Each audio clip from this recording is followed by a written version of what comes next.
All right, well, good afternoon, everyone, and thank you so much for joining our virtual field trip today. My name is Megan Winters, and I work at the Ohio Pork Council, where I work alongside Ohio's pig farmers. So for those of you joining us through Zoom, you can submit any questions that you have through the Q&A box.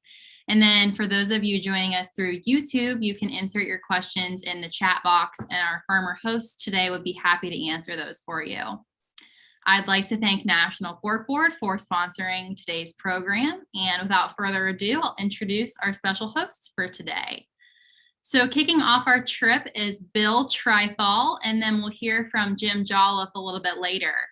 So Bill is the swine production supervisor at Kalmbach Swine Management, where he oversees pigs and ensures they have everything they need to live a happy, healthy lifestyle. An interesting fact about Bill is that he actually didn't grow up on a farm, but he now spends every day caring for pigs there at Kalmbach. So Bill, I will go ahead and turn things over to you. Tell us a little bit about that barn that you're in today and how big those pigs are. Sure. Thank you for having me. Hi, everyone. My name is Bill Trithall, as Megan just said. I am sow production manager here at Kalmbach Swine Management. We're here at Fairfield Pork today. This is a 2,400 head sow farm located about halfway in between Bowling Green and Findlay, Ohio. This is one of our newest barns. This barn was built just a couple of years ago. Today we have PIC Genetics in this farm. That is an American genetic company. So this sow farm is really cool that we're in today. It's got all the bells and whistles, lots of technology.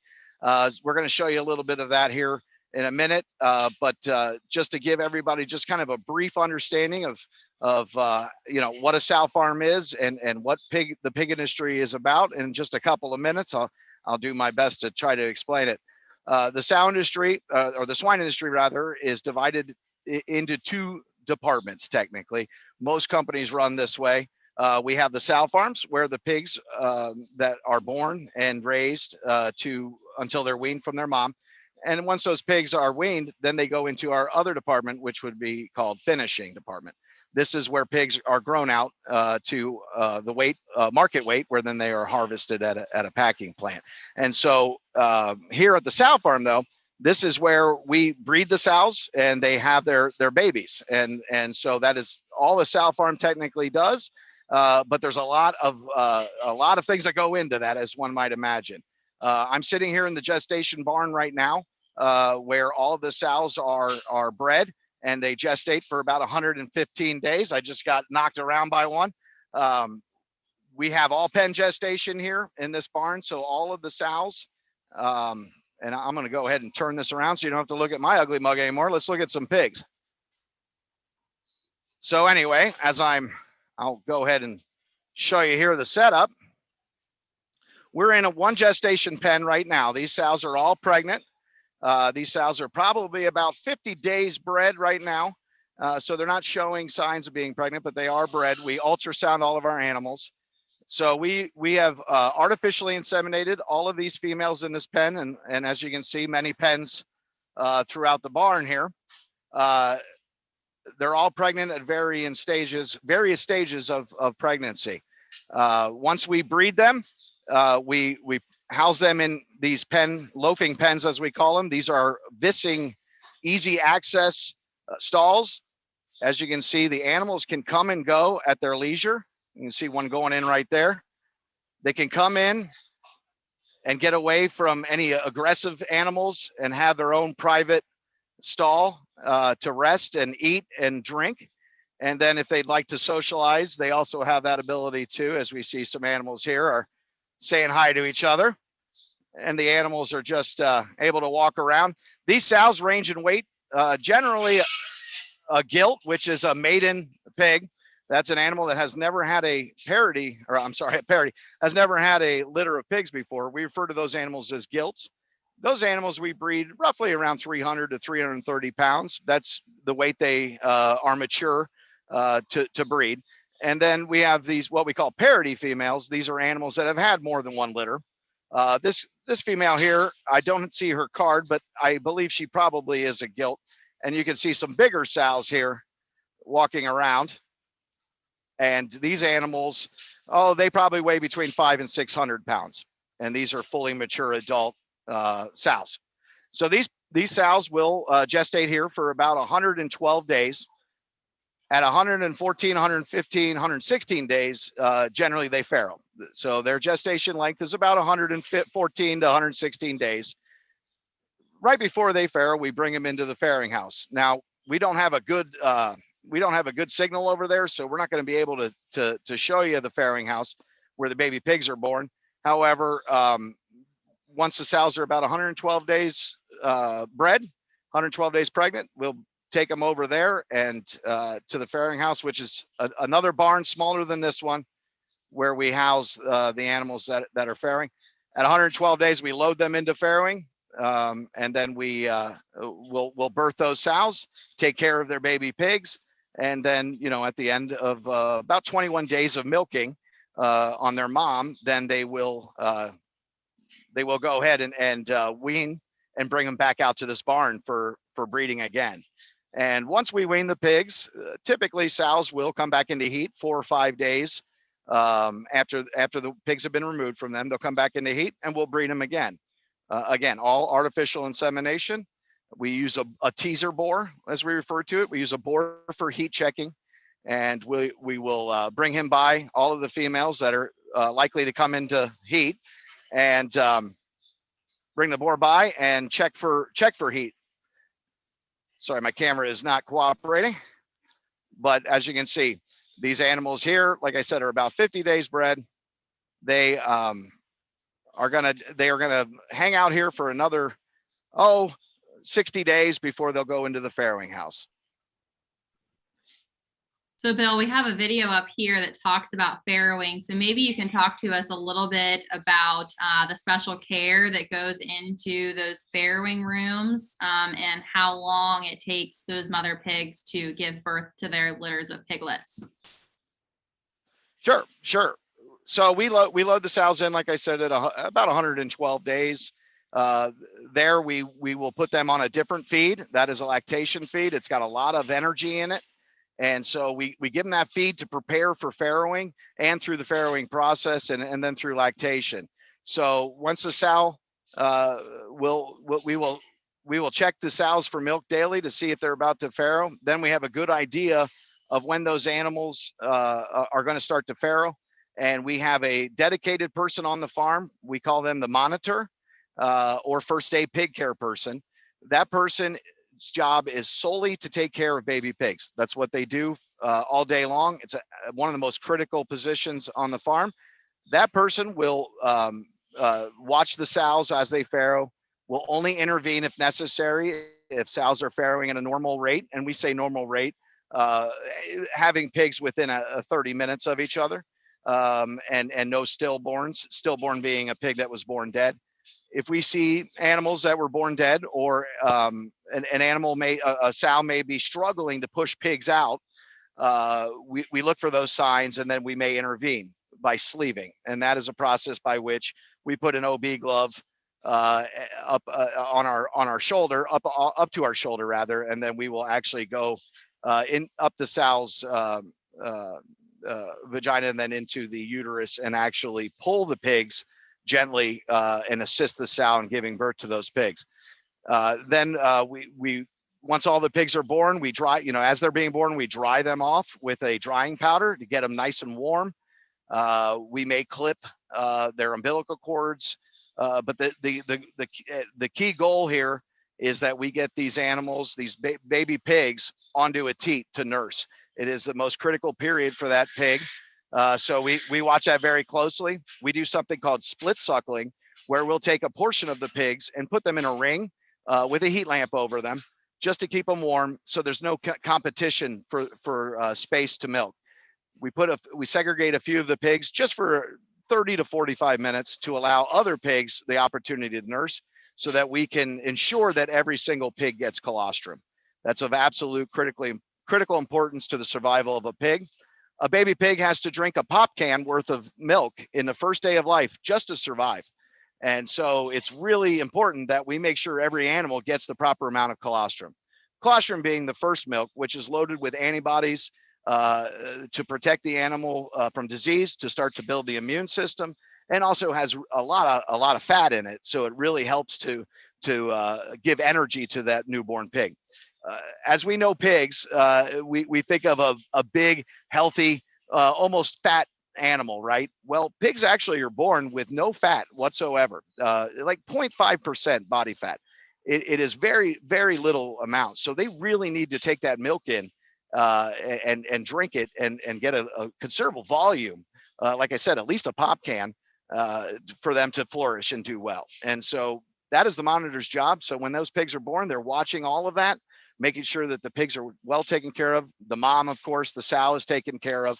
And if we do everything right, everything goes extremely well. And the sow milks her pigs, and we can milk as many as 15, 16 pigs on a sow. As you can see, they have a lot of nipples here to nurse a lot of pigs. You can see under there, all the nipples there. And so that sow there, I would say can raise 16. We may not put that many on her, but she certainly can raise 14 pigs. So, hi, buddy. Very good. So, Bill, I know you had mentioned that this barn has lots of technology involved in it, and one being those pens there. So, talk to us about some of the technology that's involved in raising pigs. Sure. This farm has all the bells and whistles. I always call it the Star Trek farm. We actually have our two newest sow farms that we have built in the last couple of years. They're identical to this design. Both farms are the same. We have these vissing crates. So the animal, as you can see, I'll get a little better look here. You can see this comes down as they go in, they push a bar in the front. Maybe it's hard to see, but they push this bar in the front and then it closes in the rear. When they want to come back out, they press this button, this second bar here, and it unlocks the stall and they can back right on out. So they have a choice of being in a stall or being out and exercising here in the loafing area, as we call it. This is a big deal with animal welfare. We want our sows to be free to move around the pen and exercise as they want. Makes for a happier animal. And so that's why we decided to go with this design. We have lots of other technology though, too. All of the environmental equipment in here to keep the temperature right, which, a sow wants 63 degrees. We typically keep this barn at about 67, 68 degrees, just around room temperature. In order to do that throughout the year, obviously there has to be a lot of equipment to maintain that temperature. The barn in the winter is actually heated completely by the sows most of the time. We have heaters that go about 5 heaters in here, big propane heaters that will heat the barn if necessary. However, it has to get about -10 degrees Fahrenheit for that to happen. So even when it's really cold out, these animals can keep this barn nice and toasty at 68 degrees, even in the dead of winter. However, that is all controlled with, and maybe I can get a shot here. There's a lot of lights here that might make it difficult, but if you can see the circles down at the end of the barn here, those are all big 36-inch fans. There's 35 of them here down at the other end of the barn. Those go on and off depending on how much air is needed. So if it's really hot, all of these fans are going to be rolling. So we're pulling fresh air into the barn and cooling the barn off. In the wintertime, only a couple of these fans will be on just to keep the air quality good. And up here in the ceiling, we actually have what we call actuated air inlets. So these are all controlled by a computer called the Edge system, made by AP. The Edge is all computers. There are no knobs whatsoever. You can actually control the Edge from your cell phone in your living room at home. So you can make any changes to any part of this farm with your phone or here, and I'll show you here up in the office with a motherboard that has a computer screen on it that you can control, change the controls here. Up here, you'll see an actuated air inlet, and there are several of them, as you can see throughout the barn. They're spaced about every 20 feet, it looks like. There is you can see a cable that connects all of them. So when the computer thinks that there needs to be more air in the barn, it will open these up just slightly, and they'll open all the way wide if needed, or just a little bit depending on how much air is needed in the barn.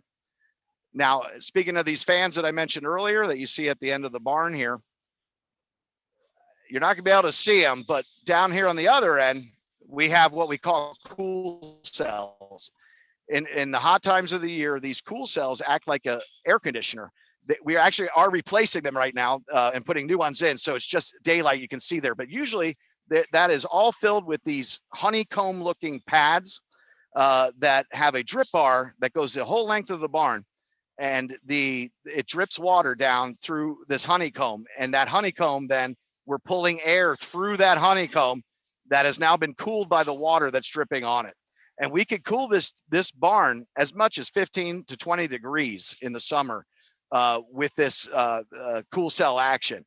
Today we don't need it, beautiful day, but when it gets up to 80 degrees, those things turn on and it'll bring that temperature in here down to 68 degrees real quick. So it's pretty cool technology. A lot of the sow farms here in Ohio utilize this technology.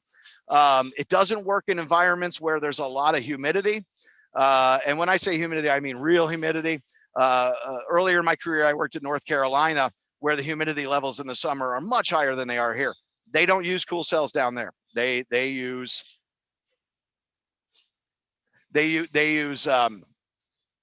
fans and dripping systems to cool their animals, where they actually will mist the sows and then run fans over them every several minutes. But here we have cool cells. They work great. They're going to work really great when we replace them. They only last a couple of years. We got to replace them every so often here. But you can see the barn here right now feels about like 68 degrees. Airflow is moving well. We have all the feeders are automated. So you see every animal has an individual feeder. We can adjust those if need be, although we do feed in the aggregate here, as you can see. So we have to feed to the group of animals. And so we may segregate pens with different size animals so that we can feed them properly. But yeah, the feeding is all automatic. It's a chain disc system, meaning that it's just one continuous snake of auger line. It's not an auger, actually. It's a chain disc. It's chains with little discs on them that push the feed into these feed hoppers. And so this entire barn, about 2,200 animals in here, 2,100 animals in here, will be automatically fed. No hand feeding whatsoever, really, in this barn at all. So fully automated feed, fully automated water, on-demand water here in this trough. You can see this steel. I'll get a better shot of it over here.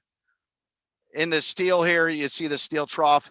There are buttons every couple of crates where they can just touch a button and water comes out. So they can have water all day long if they want it. And then typically, though, we will actually drop the feed balls here. There's a lever to a switch to automatically pull the balls up.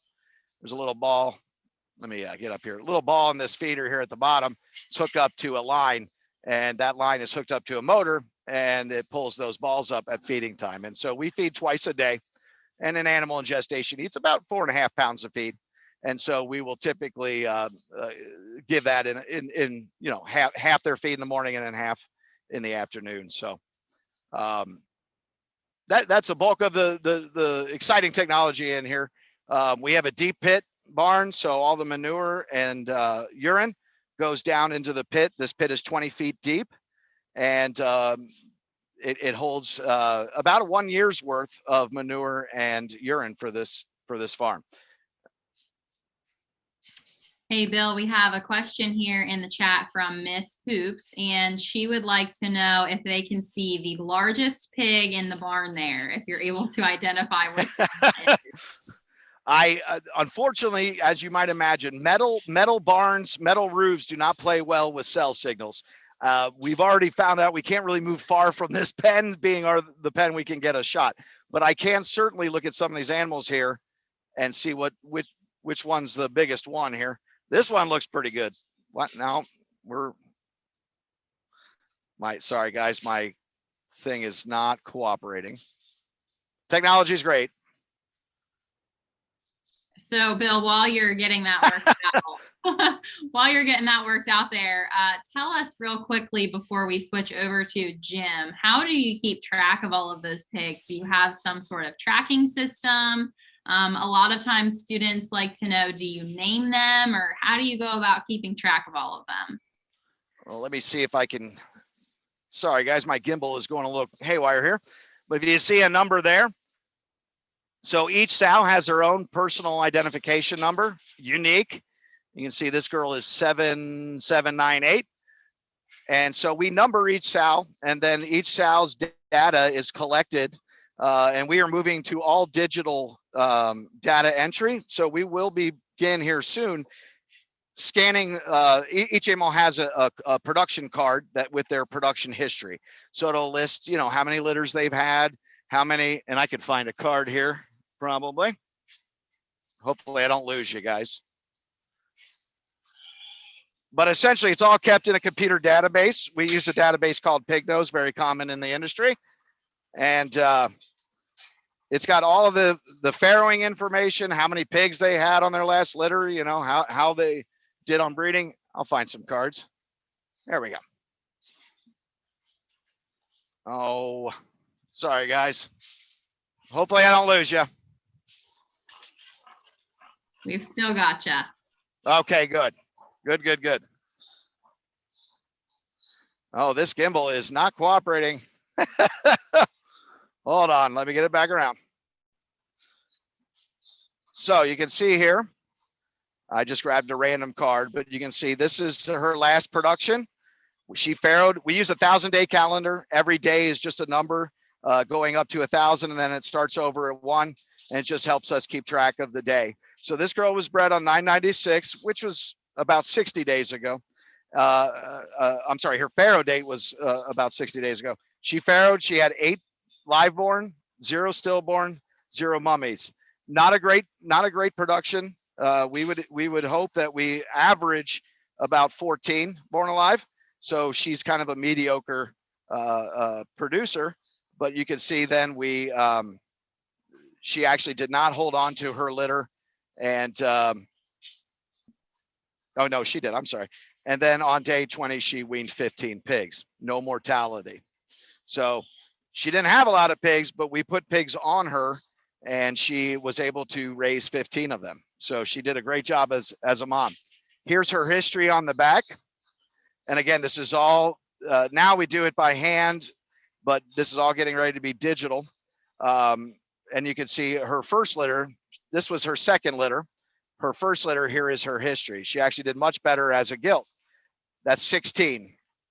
So, and she farrowed at 116 days, and she weaned 16 on her. She had 16, weaned 16, and she weaned her pigs at 22 days, meaning she milked her pigs for 22 days.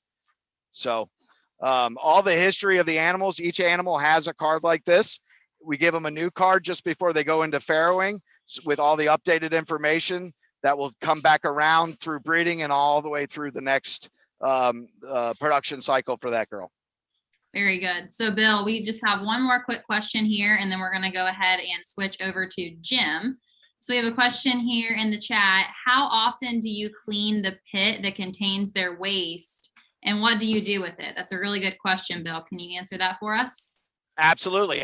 Once a year, usually around crop season, they will spread the manure. They will pump it out into they actually have an outside lagoon here too.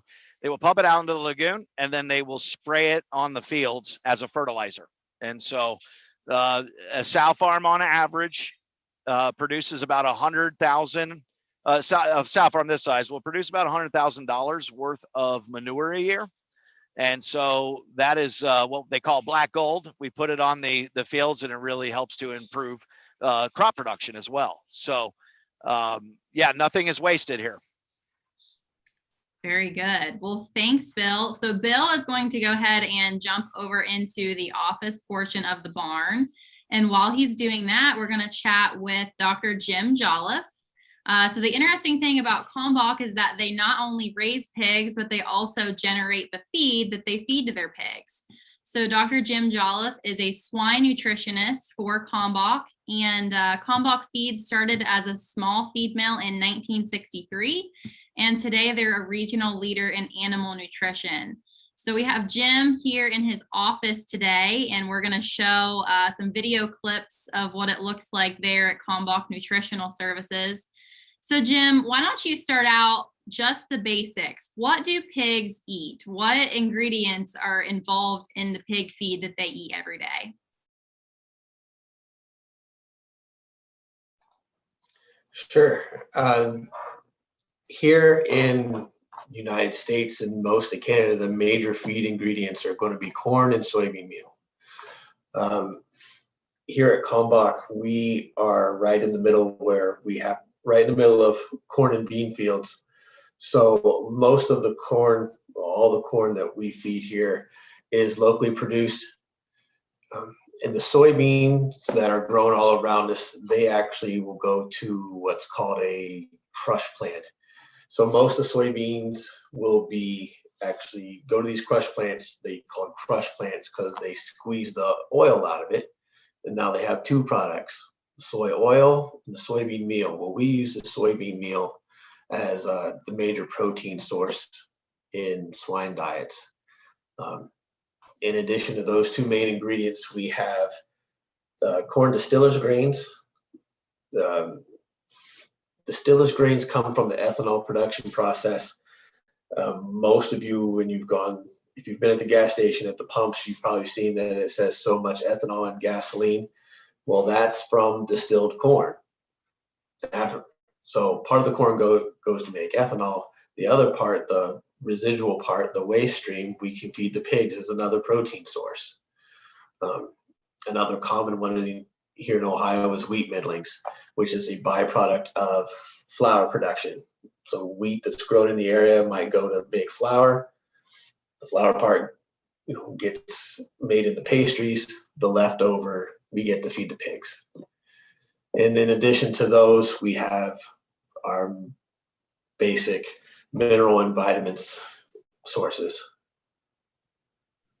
Very good. Yeah. So, I mean, if you really break it down, Jim, there are certain things in a human's diet that pigs are eating and vice versa. There are lots of things in the grocery store that have corn and soy in them. So it's interesting to know that pigs eat those as well. So I think, Jim, that you have there some feed samples to share with us. So talk to us about, so Bill was saying that when the piglets are little, they start off by drinking their mother's milk and getting that colostrum that's full of lots of vitamins and antibodies that they need to grow up and be big and strong. So talk to us about, once they're weaned from their mothers, do they have to go on a different feed ration in order to grow, or how do you formulate that feed in comparison to whatever growth cycle they might be in their life? Right. Well, the requirements of the pigs change drastically as they get bigger.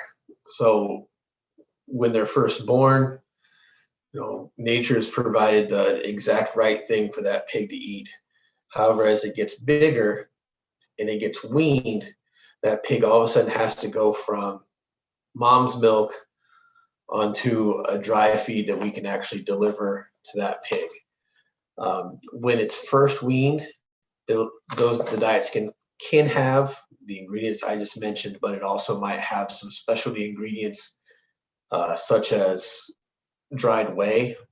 Dried whey is actually a byproduct of cheese production and stuff like that. So we're kind of reutilizing a waste stream from human food production, but things like dried whey and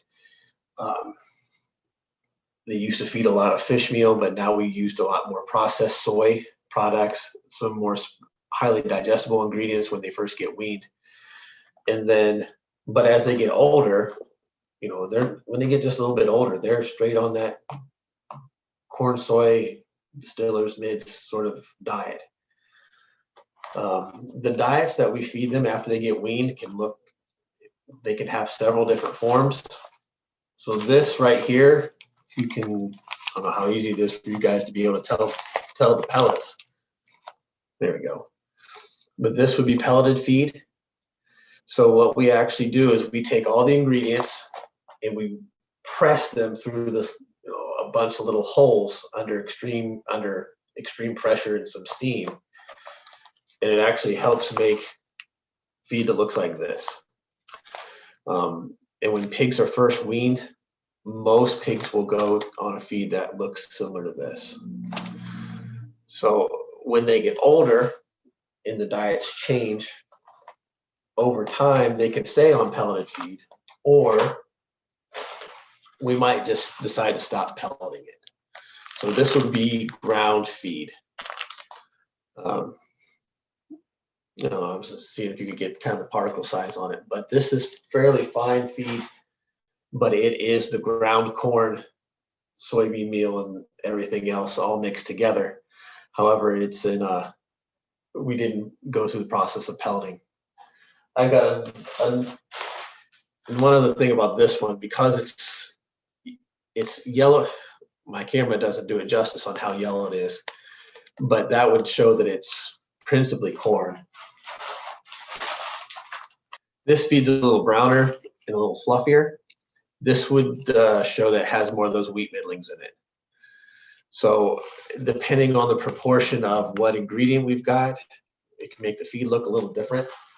But all the same, with all those ingredients, we can blend the proportions of them. We can adjust our recipe to make sure that we're providing for the needs of all the animals.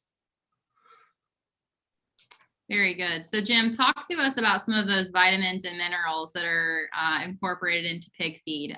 You know, when we are children, we might take something like a Flintstone vitamin or a chewable vitamin, but what kinds of vitamins and minerals do pigs need in order to stay healthy?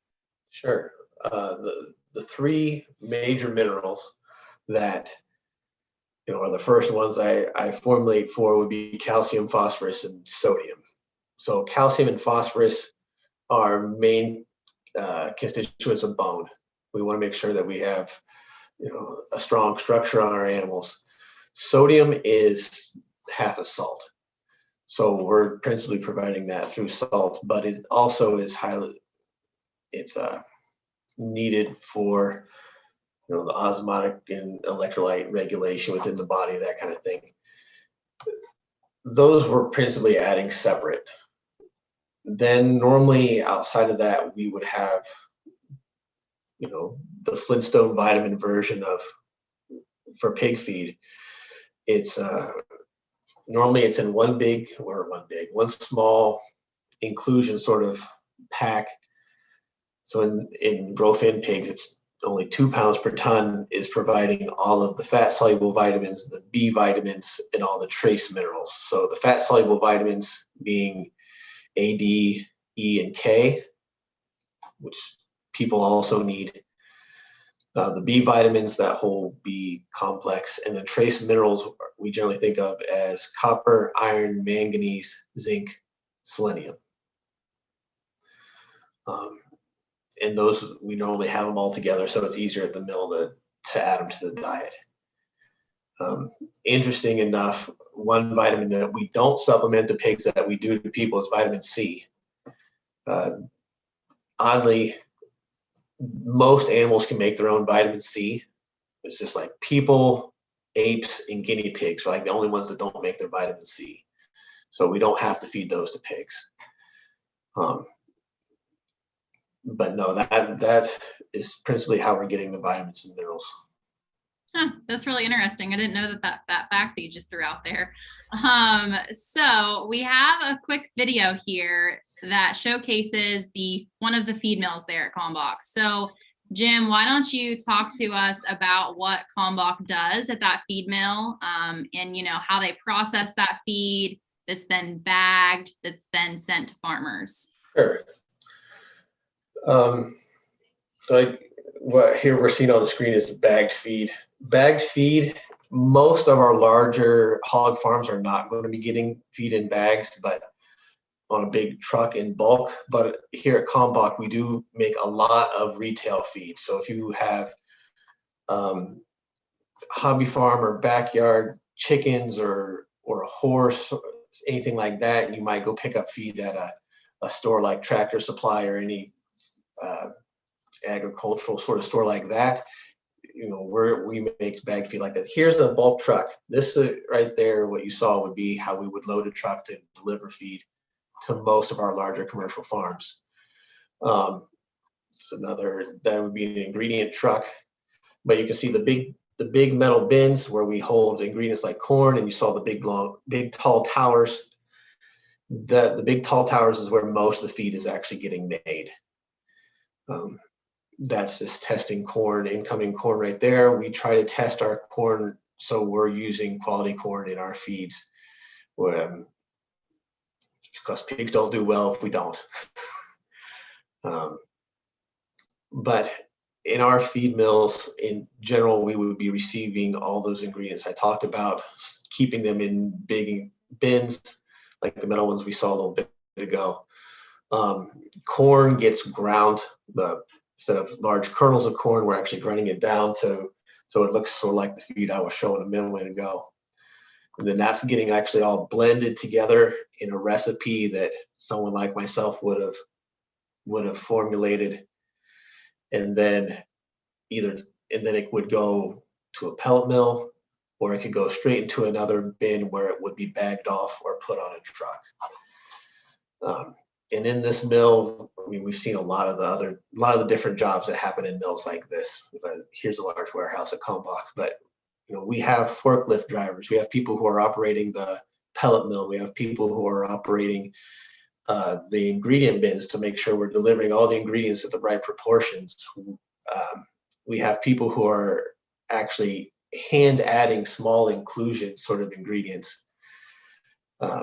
And then there's all the IT people behind the scenes trying to make sure all this equipment still works. They're the people who are in the background trying to buy all the ingredients that I spoke about. People who have more of an agronomy crop sort of interest than animal interest might be more interested in trying to buy grain or trying to buy all the different ingredients that we're using. So I was kind of going through that fast as it was coming to my mind, but there's a lot of things going on at that mill, and there's a lot of people behind the scenes trying to make it all happen so that feed shows up to Bill's pigs and those pigs do well.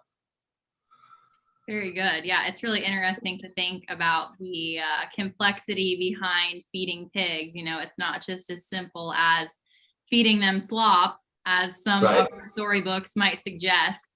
But there really is a lot of science and complexity behind it. So, Jim, what does a typical day look like for you? And maybe tell us what your favorite part of your job is as a nutritionist. Sure. My day can vary some, but in general, I'm trying to make sure that the diets that we're putting in front of pigs nutritionally meet the needs of those pigs and is done economically. So we've talked some about the life cycle of the pig in this video already. We saw gestating sows. We talked about those gestating sows will give birth and so on, and eventually the pig gets bigger and bigger. Those newborn pigs were 2.5, 3 pounds. And when they're 280, 290 pounds, they will go to market.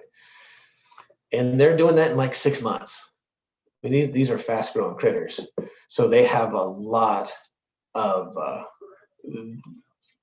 nutritional needs to get them put on that much body mass that fast.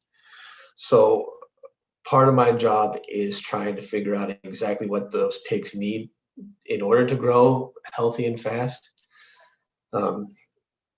Now, there's a lot of research that goes on to do that, but we do some, genetic companies do some, but part of my job is to make sure I'm up to date on what those needs are for those animals. Another big part of my job is to understand the ingredients that we have coming in. So in part of that video, you saw someone that was kind of weighing out some corn. Part of my job is to understand that the corn is in our bins that was grown in Ohio, in this part of Ohio, this past crop season is being delivered to our mills right now, is roughly 7.2% crude protein. That's part of my job to know. And to understand what the different soybean meals and everything are, so that I can take those ingredients and put them together to meet the needs, and then actually be able to do it economically. Because, a good example is right now, ingredient prices have spiked a lot in the last few weeks. And that might really change how we want to feed a pig. Are there alternative, and can we do something with the recipe for that feed to feed a pig economically? And I need to be able to calculate that out. So, and then I need to be able to do that for our own pigs. And then also part of my role is to be able to do it for some of our customers' pigs as well. So juggling all of those in some fashion is how I spend my day.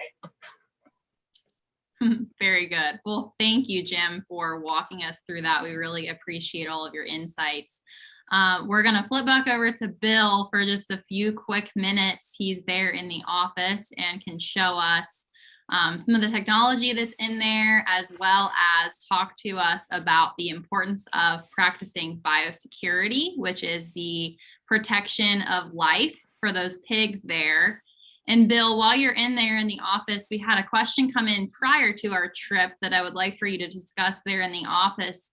And that question is, why can't someone who works on a pig farm have their own set of pigs at home? Sure, that's a question that I've been asked many times, and it's one of the challenges in our business, because a lot of people have a passion for pigs. They want pigs at home and then work with pigs as well. Unfortunately, because pigs transmit diseases, and there are some pretty nasty bugs out there that can hurt pigs and put a pretty big hurt on an animal. We have to be very, very careful about bringing diseases into the sow farm. And so, you may take excellent care of your pigs at home, but a virus can blow in the breeze and infect those pigs. And if you were to say have some sick pigs at home, you really do have a pretty significant transmission risk of bringing them into the farm. And so we have to have a separation of that, and we have to be very careful to ensure the health of our animals. I mean, we talk about PRRS a lot. PRRS is a virus. It stands for porcine reproductive and respiratory syndrome. It's a very common virus, unfortunately, in our business, and it takes a toll of about $1 billion to the industry a year in terms of losses. And so we have to be very careful to protect our farms from those diseases. And so we take the extra step of prohibiting pigs at your residence. And so it's not something we like to do. It's something we have to do. Very good. So Bill, can you show us, do you have a shower there in that barn? Sure. That you can show us? Let me show you the real quick. I'll turn this around. Let me show you real quick the whole process here. Now, I had this door open, but somebody has closed it. But on the other side of this door, and you'll notice there's a plexiglass partition here in between. If I just do a pan around here, this is the office here, and you see a break table, fridge, microwave, everything you need, lots of bottled water. Whiteboards, whatever we need in here to run the business. And then, before you come in, there's a small room here, and we ask everybody to take their shoes off here. In this room, everybody's shoes, their street shoes that they wore to the farm, wore to work, are in here.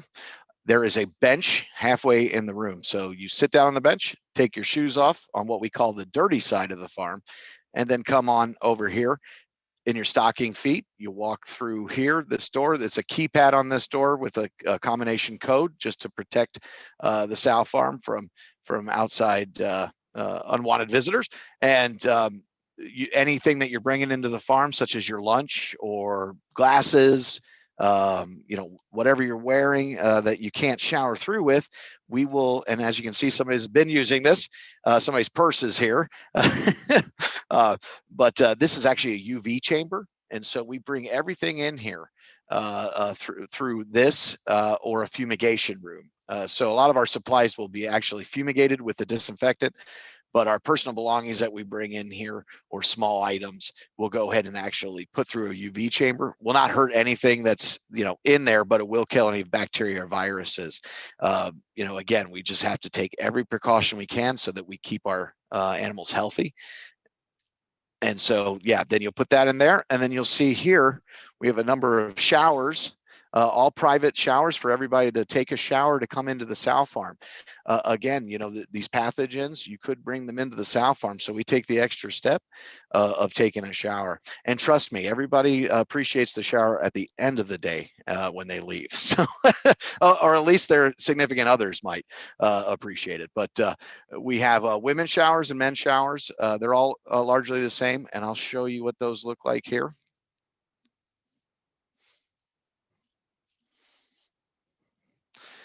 Bathrooms there. Oh, this thing is loving to turn around on me. Always knock. And so here is a shower room where everybody will come in. Again, very private.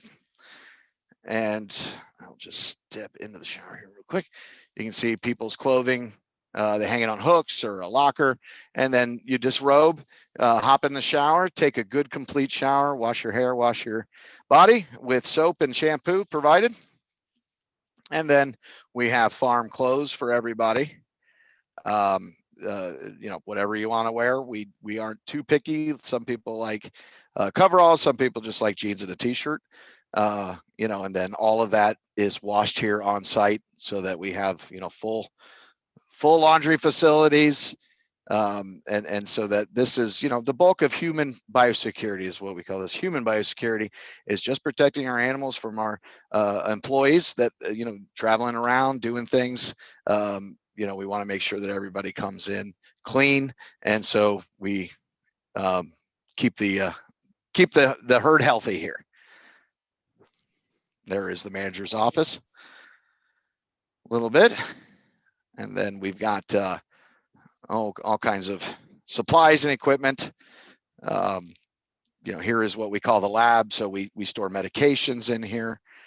You see a lot of medications, vaccines, you know, treatment guns that we wash and clean daily. You know, all of the tools that we need to do our jobs here on the sow farm. So everybody's got their own pair of boots they wear here that just stays in the sow farm. You can see is what we call the boot room. We keep a lot of equipment here so that you know, some folks can grab stuff without having to take their boots off and get on into the barns here. Here was that edge I had mentioned. Here is the computer screen. Here we can control anything we want. Set point is 70 degrees. It's reading 75 in farrowing room 3. And so you can kind of play around with it. I'm not going to touch this because I don't want to break anything. But the manager here has put me on notice not to touch anything. He doesn't trust me. I'm kidding, but no, we can really do anything we want. Turn lights on and off, turn fans on and off, make adjustments. And it even bases it on how many animals are in the room. Each one of our farrowing house rooms holds 48 animals. And so that all gets taken into account when this wonderful piece of technology uses algorithms to control the environment. And it's pretty neat stuff. Absolutely. Well, thank you so much, Bill, for walking us through the office there, as well as the barn a little bit earlier. And thank you, Jim, for your time this afternoon. And thank you so much, everyone, for joining us. This concludes our virtual field trip program for this spring. This is our grand finale. So a round of applause for Bill and Jim for rounding out a great year for the virtual field trip program. We hope that you'll join us again next school year. And if you visit ohiopork.org/field trip, you can get more information as that becomes available. So again, thank you so much, everyone, for joining, and hope you have a great afternoon.